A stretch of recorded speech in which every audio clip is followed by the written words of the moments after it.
اصحاب رسول کہاں جائیں گے؟ جنت میں جائیں گے، چلیے مان لیتے ہیں بھائی، ہم تو بحث ہی نہیں کر رہے، جو جائیں گے، جو جانے والے ہیں اللہ جانتا، نبی جانتے کہ کون جائے گا کون نہیں جائے گا، میں کون ہوتا ہوں فیصلے کرنے والا کہ کون جائے گا نہیں جائے گا؟ صحیح، میں تو ایک کردار پیش کرتا ہوں کہ اس کردار کا آدمی جنت میں جائے گا اور اس کردار کا آدمی جہنم میں جائے گا۔ اب صحابہ میں بھی دو کردار ہیں، جو کردار جہنمی رکھتا ہوگا وہ جہنم میں چلا جائے گا، اور جس صحابی کا کردار جنت والا ہوگا وہ جنت میں چلا جائے گا۔ ازواج کے بھی دو کردار ہیں، ایک وہ کردار ہے کہ جو جہنمی کردار ہے، ایک وہ کردار ہے جو جنتی کردار ہے۔ اب جو زوجہ رسول جہنمی کردار رکھتی ہوگی وہ جہنم میں چلی جائے گی، جو جنتی کردار رکھتی ہوگی وہ جنت میں چلی گئی ہے نا۔ تو لہذا ہم تو کردار بیان کرتے ہیں۔ تو عزیزان گرامی اب ذرا غور فرمائیے گا، کوئی راستہ ایسا نہیں اس امت مسلمہ کے پاس، میں علماء کو چیلنج کر رہا ہوں، اپنی کتابوں سے کوئی روایت کوئی حدیث نبی لا کر کے دکھاؤ کہ جی آپ ازواج کے ساتھ ہو جانا جنت چلے جاؤ، واہ واہ واہ واہ، ایک حدیث لا کے دکھاؤ، ٹھیک نا، اپنی ہی کتابوں سے، ہماری کتابوں سے نہیں، اپنی کتابوں سے لا کے دکھاؤ کہ جی یہ حدیث رسول ہے کہ تم میری ازواج کے ساتھ ہو جانا، ان کی اتباع کرنا، تم جنت چلے جاؤ گے۔ یا ایک حدیث لا کے دکھاؤ میرے صحابہ کی اتباع کرنا، جنت چلے جاؤ، ٹھیک نا۔ تو نہ کوئی راستہ ازواج کے ذریعے جنت تک جاتا ہے اور نہ کوئی راستہ صحابہ کرام کے ذریعے جنت تک جاتا، بلکہ ازواج اور صحابہ دونوں کو تاکید کی ہے اگر تم میرے اہل بیت کے ساتھ رہو گے تو جنت پہنچ جاؤ گے۔ تو جو خود اہل بیت کے پیچھے چل کے جنت جا رہا ہو، تم اس کے پیچھے لگ کر کے کیسے جنت جاؤ گے؟ صلاۃ پڑھے محمد عزیزان گرامی، جنت کا ایک ہی راستہ وہ اہل بیت علیہ السلام کے ذریعے جاتا، اور کوئی راستہ جنت کا نہیں ہے۔ اچھا جنت کے دو چار راستے ہو بھی نہیں سکتے، ایک ہی ہوگا، ایک منزل پہ جانے کے لیے وہ ایک ہی راستہ ہوگا، ٹھیک۔ اور یاد رکھیے جس نے اہل بیت کے راستے کو چھوڑ دیا اور دوسرا راستہ اختیار کر لیا، وہ جتنا سفر اس راستے پہ کرتا چلا جائے گا اتنا ہی اہل بیت سے دور ہوتا چلا جائے گا، یا یوں کہیے اتنا ہی جنت سے دور ہوتا چلا جائے گا، کیونکہ وہ راستہ جنت جاتا ہی نہیں۔ تو جب وہ جنت جاتا ہی نہیں، اچھا اگر راستہ وہی ہے تو ایک سلو چلنے والا بھی آج نہ کل، کل نہ پرسوں، 10 دن بعد وہ پہنچ ہی جائے گا، سلو چل رہا، راستہ وہی ہے، صحیح ہے نا۔ کوئی تیزی سے پہنچے گا، کوئی آرام سے پہنچ جائے گا۔ تو ہم جو سلو چل رہے ہیں نا، تو یہ اگر تھوڑی اور تیزی کر لیں گے تو جلدی پہنچ جائیں گے، لیکن اگر ایسی سلو چلتے رہے تو پھر بھی ہمیں امید تو ہے کہ ہمارے پاس وہی راستہ ہے جو جنت کے لیے جاتا ہے، ٹھیک ہے نا۔ تو اہل بیت ایک امید ہے اس امت کے لیے، اہل بیت علیہ السلام آل رسول امید ہے اس امت کے لیے کہ نہ جانے کہاں اہل بیت کی محبت کب میرے دل میں آ جائے اور کب میں جہنمی سے جنتی میں تبدیل ہو جاؤں۔ صلاۃ پڑھے محمد وعلى محمد۔ اب آپ سوشل میڈیا آپ بھی سنتے ہوں گے، اما ایک آواز اٹھتی، ہمیشہ آواز اٹھتی علماء اہل سنت کی طرف سے، بلکہ وہ علماء اہل سنت میں ان کو کہتا نہیں اور وہ ہیں بھی نہیں، علماء اہل سنت ہیں بھی نہیں، کہ سنی اسے کہتے ہیں جو آل محمد سے محبت کرے، یہی ہے نا، سنی کسے کہتے ہیں؟ جو محمد و آل محمد سے محبت رکھتا ہو اسے سنی کہتے ہیں۔ اسی لیے سنیوں کے علاوہ بھی دو فرقے ہیں شیعوں میں، اساسی دو فرقے ہیں، ایک ہے شیعہ، دوسرے سنی، یہ دونوں مسلمان ہیں نا، دونوں کو جو ہے اسلام کی شاخ کہا جاتا ہے، یہ اسلام کی برانچ۔ اس کے بعد ایک اور فرقہ ہے جسے ہم نواسب و خوارج کہتے ہیں، وہ ہے مسلمانوں میں، لیکن نواسب و خوارج کون ہیں؟ جو اظہار کرتے ہیں بغض اہل بیت کا، جو دشمنی اہل بیت کو ظاہر کرتے ہیں، اور کیجیے انہیں کہتے ہیں نواسب و خوارج۔ تو اس کو کسی بھی مسلمان نے مسلمان نہیں مانا، اور کیجیے گا انہیں کہا گیا کہ یہ ولو کلمہ گو ہیں لیکن یہ اسلام کے مطابق نہیں ہے۔ تو عزیزان گرامی اب دو ہی ہیں، ایک سنی بھائی ہمارے اور ایک شیعہ، یہ دونوں محبان اہل بیت ہیں، لیکن ان دونوں کی محبت میں بھی فرق ہے۔ ویسے تو شیعہ سنیوں میں 1000 فرق ہیں آپس میں، ٹھیک نا، کچھ عقائد کے فرق ہیں، کچھ مسائل کے فرق ہیں، فقہ کے فرق ہیں، نظریات کے فرق ہیں، افکار کے فرق، وہ سارے فرق اپنی جگہ۔ محبت کے حوالے سے صرف ایک فرق میں آپ کے سامنے عرض کر رہا ہوں، صرف ایک فرق، ایک تو یہ کہ محبت تو کرتے ہیں وہ، لیکن دشمنان اہل بیت سے دشمنی کا اظہار نہیں کرتے۔ صلاۃ پڑھے محمد وعلى محمد۔ وہ محبت کرتے ہیں اور محبت اہل بیت کا بھی اظہار نہیں کرتے۔ تو ہم ان سے گزارش کریں گے جب محبت ہے دل میں تو اس کا اظہار بھی کر لیا کرو۔ صلاۃ پڑھے محمد وعلى محمد۔ جب آپ اہل بیت سے محبت کرتے ہیں، محبت رکھتے ہیں تو اس کا اظہار بھی کر لیا کرو، یہ تو اچھی بات ہے نا۔ لیکن عزیزان گرامی کو اظہار نہیں کرتے، اب وہ ان کی مشکلات ہیں، ان کے معاشرے کی پرابلمس ہیں کہ وہ اظہار کیوں نہیں کرتے، ٹھیک نا۔ اچھا ہمارے پاس خدا نے ہمارے اوپر یہ فضل کیا کہ ہم جن کو چاہتے ہیں ان کی محبت کا اظہار اعلان کرتے ہیں، اور یہ جلوسوں کا نکالنا یہ مجلسوں کا کرنا، یہ ذکر محمد و آل محمد، یہ ماتم، یہ تعزیہ، یہ عالم، یہ سب اظہار محبت ہے، اہل بیت سے اظہار محبت ہے۔ اور اس طرف کیا ہے کہ وہ محبت تو کرتے ہیں لیکن اس کا اظہار نہیں کرتے۔ اچھا ہم دشمنوں سے نفرت کا اظہار کرتے ہیں، وہ دشمنوں سے نفرت کا اظہار نہیں کرتے۔ یا لفظوں کو بدل کے کہوں کہ ان کے علماء نے دشمنان اہل بیت کو دشمن ثابت ہونے نہیں دیا۔ ان کے علماء نے دشمنان اہل بیت کو ان کی نظر میں دشمن ثابت ہونے نہیں دیا، بلکہ وہ تعویلیں کرتے رہے کہ یہ جنگ دشمنی میں نہیں ہوئی، یہ تو پیار و محبت تھی آپس میں، بس وہ خطائی اجتہادی ہو گئی۔ ایسے ایسے صندوق بنائے انہوں نے، صحیح نا، کہ جس کے اندر رکھ کر کے ان دشمنان اسلام کو جنت میں پہنچا سکے۔ لیکن وہ یہ بھول گئے کہ جب صندوق بنا رہے تھے تو ادھر حدیثیں بھی نقل کر رہے تھے کہ پلے صراط پہ علی کھڑے ہوں گے اور ہر ایک کو وہیں سے گزرنا ہوگا۔ تو اس کا مطلب یہ دشمنان اسلام جو صندوقوں میں لٹائے گئے خطائی اجتہادی کے صندوق میں، وہ صندوق بھی تو وہیں سے گزرے گا، تو یہ جنت میں جائے گا کیسے؟ وہاں تو علی کھڑے ہیں، صلاۃ پڑھے محمد والے، وہاں تو علی کھڑے ہیں نا، تو یہ جنت میں جائے گا کیسے؟ تو خطائی اجتہادی کے صندوق بنائے انہوں نے۔ تو اگر یہ ثابت ہو جائے کسی مسلمان کے لیے کہ یہ دشمن اہل بیت ہے، تو خدا کی قسم وہ دشمن اہل بیت کو کبھی جو ہے اس سے اظہار محبت نہیں کرے گا، کوئی مسلمان دنیا میں سوائے نواسب و خوارج کے نہیں کرے گا۔ لیکن انہوں نے، ان کے علماء نے یہ سیاست چلی کہ ان کو دشمن ثابت نہیں ہونے دیا۔ آپ ساری کتابیں پڑھ لیجئے، جس نے بھی دشمنی کی اہل بیت کے ساتھ اس کی تعلیم کر دی، نہیں مقصد یہ نہیں تھا، یہ تھا اس کا مطلب یہ اہل بیت کے دوست ہیں تو بہت آپس میں محبت کرتے تھے، یہ ہوا یا نہیں ہوا؟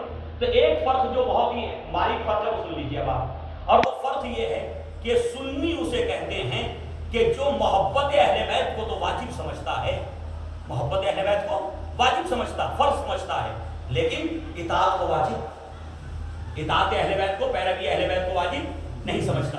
تو سنی کون ہوا؟ جو محبت کو واجب سمجھے لیکن اطاعت اہل بیت کو واجب نہ سمجھے۔ اچھا شیعہ کون ہے؟ اب بتائیے مجھے شیعہ کون ہے؟ شیعہ کون ہے جو محبت کو بھی واجب سمجھے اور اب شیعہ کون ہے؟ ورنہ دونوں اگر موہب ہیں، محبت کو واجب میں بھی سمجھتا ہوں وہ بھی سمجھتا ہوں، دونوں سنی ہیں، صلاۃ پڑھے محمد والے محمد۔ تو اب اطاعت کو بھی واجب سمجھے وہ ہے شیعہ، محبت کے ساتھ اطاعت کو واجب سمجھے، ان کی پیروی کو واجب سمجھے، ان کی سیرت پہ چلنے کو واجب سمجھتا ہو، اسے شیعہ کہتے ہیں۔ تو اس کا مطلب یہ ہے کہ ہمارا منبر اس کوشش میں لگا ہوا کہ ہم سنیوں کو شیعہ بنا لیں، سنیوں کو شیعہ بنا لیں۔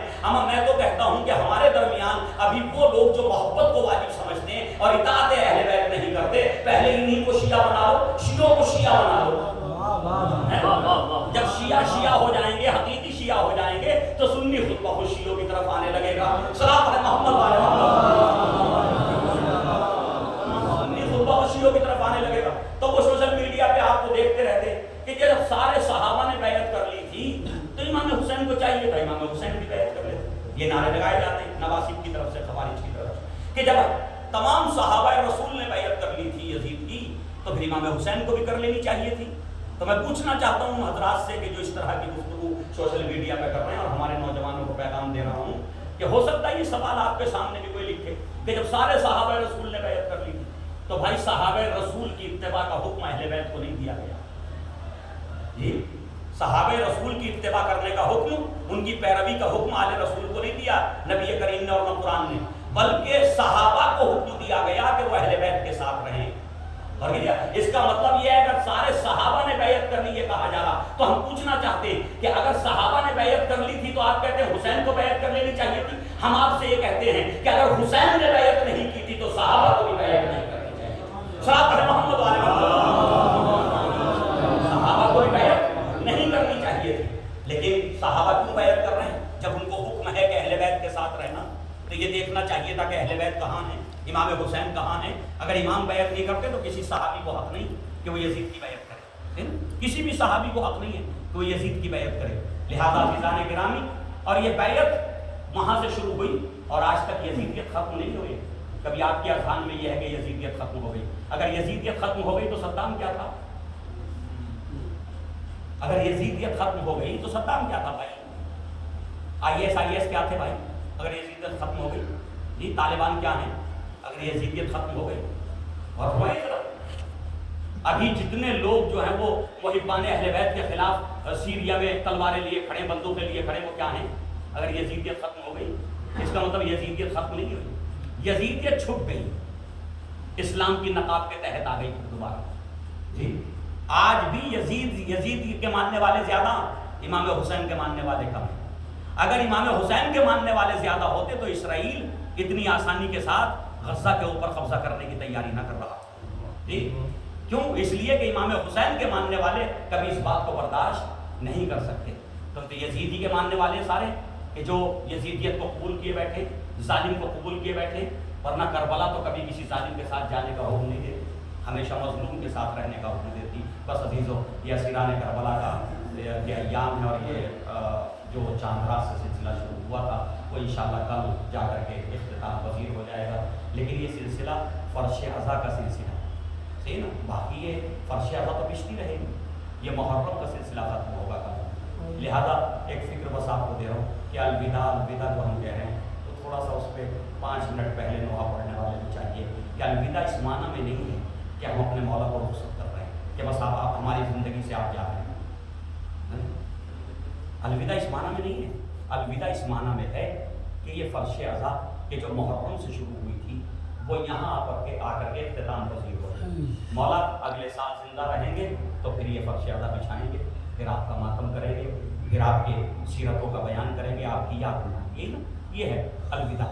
تو الوداع کا مطلب یہ نہیں کہ اب جو 9 تاریخ آئے گی تو وہ امام کو ہم نے الوداع کر دیا، اب ہمارے گھر میں امام نہیں ہے، اب خانے میں امام نہیں ہے، ہماری گلیوں میں اب امام موجود نہیں ہے، لہٰذا جو چاہیں 9 تاریخ کو ہم کریں نا۔ شریعت کسی ایک لہجے کے لیے بھی آپ سے اٹھائی نہیں گئی ہے، صحیح؟ نہ شہادت امام حسین سے پہلے اٹھائی گئی اور نہ شہادت امام حسین کے بعد۔ کتنا ہی خوشی کا موقع کیوں نہ ہو، خوشیاں بھی شریعت کے دائرے میں رہیں گی، غم کتنا ہی بڑا کیوں نہ ہو شریعت کے دائرے میں رہے گا۔ شریعت سے باہر نکل جائے گا تو وہ غم اسلامی غم نہیں کہلائے گا اور وہ خوشی اسلامی خوشی نہیں کہلائے گی۔ تو لہذا ایسا نہ ہو کہ پرسوں کا جو دن آئے، کل 8 ہے نا، پرسوں کو 9 ربیع الاول آئے تو 9 ربیع الاول کو خوشی کا کوئی ایسا طریقہ نکال لیں کہ جی ڈی جے لگا لیں نا۔ وہ ڈی جے کی اجازت جیسے جو ہے وہ عام دنوں میں نہیں ہے، ویسے اس خوشی کے موقع پہ بھی نہیں ہے۔ خوشی کا موقع یہ ہے کہ آپ 2-4 تسبیحاں پڑھیے مسجد میں بیٹھ کر کے، اور آپس میں جو ہے وہ نئے کپڑے پہنیے، آپس میں جو ہے کچھ مٹھائیاں تقسیم کیجیے کہ بھئی آج ہمیں خوشی ہوئی ہے، صحیح نا؟ کوئی جشن کر لیجیے، صحیح ہے؟ کوئی جشن کیجیے، محفل منعقد کیجیے جس میں دشمنان اسلام پہ تبرہ کیا جا سکے، دشمنان دین پہ تبرہ کیا جا سکے، اور وہ تبرہ بھی اس انداز میں ہو کہ اس کی اگر ویڈیو کلپ جائے تو دوسری قوموں کو برا نہ لگے، صحیح نا؟ اس انداز میں ہو، کیونکہ ہم اتحاد کا پیغام دے رہے ہیں پوری دنیا کو، ہم اتحاد کی بات کر رہے ہیں، تو ہم تو یہ چاہتے ہیں کہ بس یہ بتا سکیں کہ کچھ لوگ تھے صحابہ رسول میں جو دشمنی رکھتے تھے اہل بیت سے، ٹھیک، ہم ان سے ان کی اس دشمنی سے راضی نہیں ہیں، یہی تو پیغام ہے ہمارا، ٹھیک۔ بس عزیزان گرامی، تو تھوڑا سا اس پہ بھی خیال کیجیے گا۔ مجھ سے کہا گیا ہے جناب علی اصغر کی مصیبت پڑھنے کو، امام حسین علیہ السلام نے وہ عظیم شہادتیں پیش کی کہ اگر کسی بھی شہادت کو کربلا سے لیجیے اور غیر قوم کے لوگوں کے سامنے اس شہادت کو بیان کیجیے تو خدا کی قسم چاہے وہ اسلام سے تعلق رکھتا ہو یا نہ رکھتا ہو، اہل بیت کی محبت اس کے دل میں ہو یا نہ ہو، لیکن وہ شہادت اس کے دل کو برما دیتی ہے، وہ شہادت اس کے دل کو تڑپا دیتی ہے۔ ایسا ہوتا ہے نہیں ہوتا؟ آپ مجھے بتائیے کہ علی اکبر کی شہادت کوئی معمولی شہادت ہے؟ جناب علی اکبر کی شہادت ہم شبیہ رسول، روایات یہ کہتی ہیں، علامہ تستری صاحب نے لکھا ہے خصائص حسینیہ میں کہ امام حسین نبی کریم کی وفات کے بعد پہلی مرتبہ اس وقت مسکرائے، لبوں پہ تبسم آیا جس وقت خداوند عالم نے آپ کو علی اکبر جیسا بیٹا، جیسی پہلی نظر اکبر کے چہرے پہ پڑی تو میرے مولا کے لبوں پہ تبسم آ گیا، میرے مولا کے لبوں پہ تبسم آ گیا، مسکرانے لگے میرے مولا۔ کیوں؟ ارے اس کی آنکھیں تو میرے نبی کی آنکھوں، میرے نانا کی آنکھوں کی طرف، اس کے رخسار تو میرے نانا کے رخسار کی طرف، اور دعا کی میرے معبود تیرا لاکھ لاکھ شکر ہے، ایک زمانے سے میں اپنے نانا کی صورت دیکھنے سے محروم ہو گیا تھا، تو نے مجھے جو ہے میرے نانا کا ہمشبی عطا کر دیا۔ عزیزان گرامی، یہ ہے علی اکبر، اور مجھے انصاف سے بتاؤ کہ 70 لاشیں اٹھانے کے بعد جس کی کمر جو ہے وہ عباس کی شہادت نے توڑ دی ہو، وہ باپ جوان کا لاشا اٹھا رہا۔ جاؤ کسی کو دیکھو، اگر آج تک تمہیں کوئی ملا ہو کہ کبھی ہمارے یہاں اگر کوئی جوان موت ہو جاتی ہے تو ہم باپ کو جنازے سے دور کر دیتے ہیں، ہوتا ہے نہیں ہوتا؟ کہ تاکہ باپ جنازے کے قریب نہ جائے، باپ سے ضعیفی میں برداشت نہیں ہوگا اس جوان بیٹے کی جدائی۔ لیکن عزیزان گرامی، ہائے میرا مولا، کون تھا جو علی اکبر کے لاشے پہ جانے سے روکتا امام حسین کو؟ کون تھا جو اکبر کے لاشے پہ جانے سے روکتا؟ اور کون تھا جو اکبر کے لاشے پہ اٹھانے کے بدل کرتا؟ روایات کے جملے یہ ہیں کہ جس کو جناب علی اکبر کا لاشا اٹھانے لگے تو جسمانی طاقت نے میرے مولا کی جواب دے دیا، 3 دن کے بھوکے پیاسے لاشے اٹھایا، جسمانی طاقت نے جواب دے دیا۔ وہ ایک مرتبہ چند قدم چلتے ہیں، اکبر کے لاشے کو لے کر کے پھر زمین پہ رکھ دیتے ہیں، پھر چند قدم آگے بڑھے، پھر زمین پہ رکھ دیا۔ کئی مرتبہ میرے مولا نے لاشے علی اکبر کو زمین پہ رکھا۔ جب خیموں کے قریب آ گئے تو ایک مرتبہ خیام کی طرف دیکھا، چھوٹے چھوٹے بچے کوزے لیے لطش لطش کی آوازیں بلند کر رہے تھے۔ ایک مرتبہ آواز دی، بنی ہاشم کے بچوں، ارے آؤ اور آ کر کے اپنے مولا کی مدد کرو، جوان کا لاشا ہے، ضعیف بات سے نہیں اٹھتا۔ سنیں گے یہ اکیلا لاشا تھا، یہ اکیلا لاشا تھا ہم شفیع رسول کا لاشا، کس انداز میں اٹھایا گیا؟ میرے مولا پیچھے پیچھے لاشے کے ماتم کرتے جا رہے، اور بچوں نے کسی نے پیروں کو تھام رکھا، کسی نے کمر کو سہارا دیا، کسی نے سر کو تھاما، کسی نے ہاتھوں کو تھاما۔ اس طرح سے لاشا بنی ہاشم کے بچے لے کر کے آگے بڑھے، پیچھے پیچھے صحیح باپ واپسی بتاؤ اکبر۔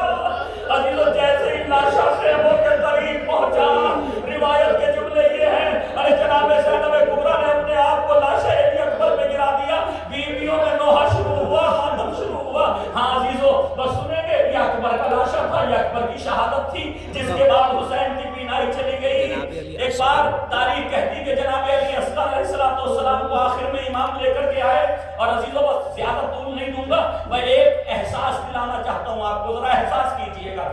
آپ سنتے رہتے ہیں خطبہ و ذاکرین سے کہ میرے مولا جب علی اصغر کو لے کر کے آئے نا فوج اشقیاء کے سامنے، تو ایک مرتبہ جو بھی کہہ سکتے تھے آپ نے کہا پانی کے لیے، تاکہ اس بچے کو پانی مل جائے۔ لیکن عزیزو جب پانی نہیں ملا، فوج یزیدی میں کوئی متوجہ نہیں ہوا، تو ایک مرتبہ میرے مولا نے کہا، اے فوج اشقیاء، میں تم سے اس بچے کے لیے بھی پانی کا سوال نہ کرتا، جیسے میں نے اپنے لیے پانی نہیں مانگا، میں نے اپنے عزیز و اقارب کے لیے پانی نہیں مانگا، ویسے میں تم سے پانی کا سوال نہ کرتا، لیکن کیا کروں، اس کی ماں کا دودھ خشک ہو چکا، اس کی ماں کا دودھ خشک ہو چکا ہے۔ عزیزو یہ جملہ میں نے پڑھ دیا، آپ نے سن لیا، مجھے انصاف سے بتاؤ، حسین سے بڑا تو کوئی غیرت مند نہیں ہو سکتا نا، امام حسین سے بڑا کوئی غیرت مند نہیں ہو سکتا، امام معصوم ہے، غیرت کی کس منزل میں ہوں گے؟ لیکن عزیزو اتنے مظلوم ہو گئے میرے مولا کہ حجت تمام کرنے کے لیے اپنے ناموس کا ذکر نامحرموں کے درمیان کر رہے ہیں کہ میں تم سے پانی کا سوال نہ کرتا، لیکن کیونکہ اس کی ماں کا دودھ خشک ہو چکا ہے۔ ارے مجھے نہیں پتا جب یہ جملے میرے مولا کی زبان پہ آئے ہوں گے تو میرے مولا کے دل پہ کیا گزر گئی ہوگی کہ آج فرزند رسول اس مقام پہ مظلومی کیا گیا کہ جو فقیروں کو کھانا کھلاتے تھے، جو اسیروں کو کھانا کھلاتے تھے، یتیموں کو کھانا کھلاتے تھے، آج وہ دوسروں سے پانی کا سوال کر رہے ہیں۔ ہاں عزیزو لیکن کوئی جواب نہ ملا۔ فوج یزیدی میں ایک انقلاب کی کیفیت ہو گئی، کچھ لوگ کہتے تھے اس بچے کو پانی پلا دو، یہ فرات بہ رہی ہے، اس کے پانی میں کوئی کمی تو نہ آ جائے گی، اور کچھ یہ کہتے تھے کہ نہیں ہم حسین کو پانی نہ دیں گے، اس بچے کو پانی نہ پلائیں گے۔ اسی اسنا میں ایک مرتبہ پسر سعد نے کہا، اینا اینا ہرملہ کہاں ہے؟ اختا کلام الحسین، حسین کی گفتگو کو ختم کر دے، مقصد یہ تھا اس بچے کا خاتمہ کر دے۔ لو عزیزو ہرملہ آیا، ہرملہ نے ایک مرتبہ چلہ کمان میں وہ تیر جوڑا جو سیشوبہ تیر، سیشوبہ جس میں 3 تیر ہوتے تھے، پیچھے سے وہ ایک کو ہوتی چھڑ اور آگے 3 تیر لگے ہوتے تھے، وہ سیشوبہ تیر جوڑا۔ یہ تیر کیا تھا؟ عربوں میں اس تیر کے ذریعے اونٹ نہر کیے جاتے تھے، اس تیر کے ذریعے سے اونٹوں کو نہر کیا جاتا تھا۔ تو اس نے چلہ کمان میں وہ تیر جوڑا، اور تیر جوڑنے کے بعد ذرا احساس دلاؤں آپ کو، مجھے انصاف سے بتائیے 6 مہینے کے بچے کا گلا کتنا چوڑا ہوگا؟ سوچئے گا تنہائی میں بیٹھ کے، آپ اپنے گلے کا اندازہ کیجئے ہاتھ رکھ کر کے، کتنا بڑا ہوگا 6 مہینے کے بچے کا گلا، کتنا چوڑا ہوگا؟